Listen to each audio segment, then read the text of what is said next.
Ako po si Ernesto de la Cruz, 38 years old.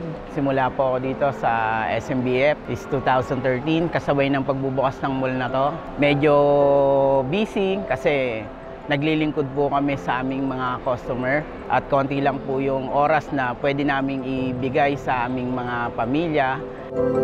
And then, ang wish ko lang po ngayong Pasko is yung magkaroon po kami ng medyo mahababang banding ng aking pamilya at masayang Kapaskuhan.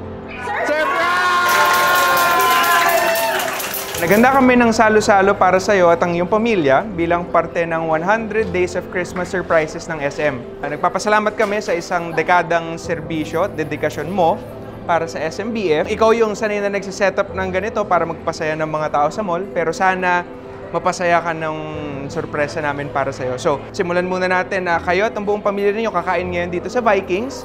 Pagkatapos nun, meron tayo isang buong hapon ng paglalaro sa Quantum.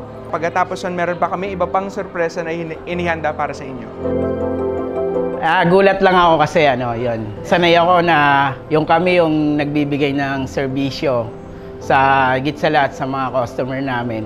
Itong araw na to, di ko akalain na ako naman yung pagsisilbihan na hindi ko ina-expect. Thank you sa isang araw na na-enjoy ko, nakasama ko yung family ko kasi madalas hindi ko yun nagagawa kasi yung oras ko nakalaan sa trabaho ko. Hindi yun mangyayari kundi dahil sa sorpresang ibinigay ni SM para sa akin. Thank you so much sa pagkakataong ito, sa oportunidad na ibinigay sa akin ito na mabigyan ng ganitong kasiyahan na hindi lang para sa akin kundi kasama yung aking buong pamilya. And thank you sa SM family ko.